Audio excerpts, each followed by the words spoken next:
Vekoma has absolutely redefined themselves as a company, and now they are one of the premier roller coaster manufacturers in the entire theme park industry. The days of them building janky and uncomfortable boomerangs or SLC coasters are long gone. They now provide a wide range of roller coasters, and all of them are very well built. In this video, I want to highlight a bunch of United States theme parks that could really benefit from having a coaster from Vekoma. We're going to separate this into a couple different categories based on Vekoma's catalog. I'm going to list parks that could use a thrill launch coaster, a family coaster, and a suspended thrill coaster.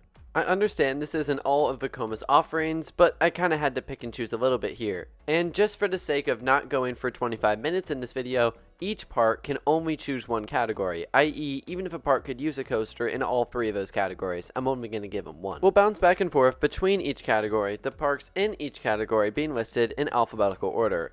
Let's get started. Thrill Launch Coaster, Frontier City. It hardly matters, to be honest, what major thrill coaster this park should get, because the bottom line is just that they need one. At the moment, frankly, there's not a huge draw for a lot of us coaster fans to visit Frontier City. Adding a Vekoma launch coaster would most certainly pique our interests. Family Coaster, Busch Gardens Tampa. Now, this park does have some family attractions, but I think a family coaster from Vekoma could still work really nice here.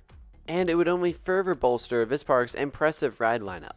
Thrill Launch, La Ronde. This is one of those sad parks in the Six Flags Entertainment Corporation chain that does not get investment very often. And even though the park is a decent size and has a decent amount of coasters, there is not a launch coaster here, so there's definitely a gap that needs to be filled in that regard. Plus, Goliath needs another coaster to help out and give this park a 1-2 punch. Family, Canopy Lake Park. This again is a park that does not get coasters very often. For that reason, I'm on a couple of others. I think a modern family coaster could do wonders here. They really could use something modern and comfortable for the whole family to enjoy. STC, Holiday World. Now, this one is admittedly a bit outside the box because of the 4 major coasters at Holiday World, only one is made out of steel.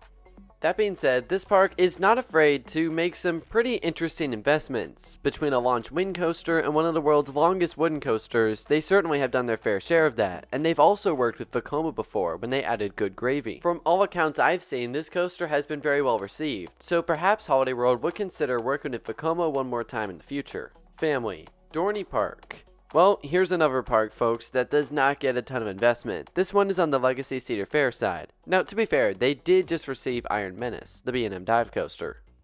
In my estimation, this park's coaster collection is a little too heavy on the thrill coasters. They really could use more stepping stone attractions, and a Vekoma family coaster could be a perfect way to do that.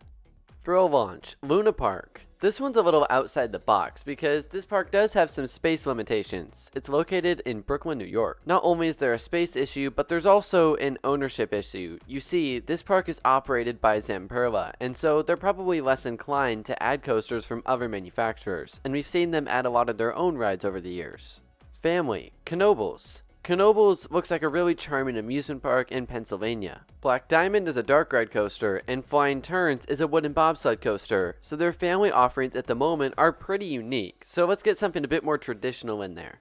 Thrill Launch, Michigan's Adventure. It's pretty surprising to me that Michigan's Adventure doesn't have a launch coaster, and at the same time it's not, because this park hardly ever gets new coasters. To find their last original non-kiddie coaster, you have to go back to 2008. Oh wait, no, that was a relocation. To 1999. Oh wait, no, that's a clone. To 1998 with Shivering Timbers. Hugely concerning, obviously, but a thrilling launch coaster could do this park wonders. Family, Mount Olympus. Mount Olympus reminds me a lot of Holiday World.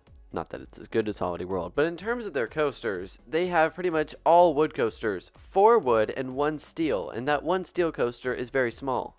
Like Holiday World added Good Gravy to get a steel family coaster into the park, Mount Olympus has the exact same ride gap, except it's even more glaring here. I don't have much faith that this park will get a new coaster anytime soon, but if they do, a family coaster from Vekoma would probably be my pick. STC Lagoon. This is kind of an out-of-the-box one, so let me know what you think down in the comment section below. Lagoon is an independent park in Utah, and one of the better independent parks you're going to find in the whole country. They've got some awesome looking roller coasters, and while they do have a family invert, this would be completely different. We've seen this park take some pretty big risks over the years, between the Zero Tower coaster, to building Cannibal, to building a dark ride coaster. I wouldn't be terribly surprised if they did something else ambitious. Family, Silverwood Theme Park. Silverwood looks like an awesome park in Idaho, and I can't wait to go in a couple of months. But one area that this park could improve in is the family coaster department. In reality, this park, in my opinion, has no true family coasters. They have 2 kids coasters, and I would say 5 thrill coasters. Getting something that walks the line a bit more in between would fit this park absolutely perfectly. Thrill, Maury's Piers. Now, admittedly, this is another one that I don't think is particularly likely, just because of the space limitations that Maury's Piers has to work with. But one thing we do know is that they're not scared to build big thrill rides. And once again, here we have a park that lacks a launch coaster. Family, Six Flags America. Like some of the other parks we talk about, this park just needs a new coaster in general, man.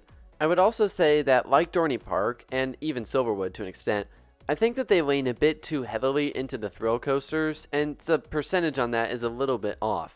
They do have a small coaster for kids and a Zamperla spinning coaster, but then from there you basically go up to thrill coasters. I'd love to see something in between. Thrill launch, SeaWorld San Antonio. SeaWorld San Antonio is kind of an interesting park because while it has tons of land, they don't have tons of rides. Granted, they've been trying to fill some of that space in. This would not be the park's first launch coaster, as Wavebreaker has been there for some time now, but it would be completely different. And between that, Texas Stingray, and Steel Eel, you got yourself a pretty good top 3. Family, Six Flags Darien Lake. This park really only has one family coaster, and it's Moto Coaster, but that one has a little bit of force to it, and it has motorbike seating, so something more traditional could work really well.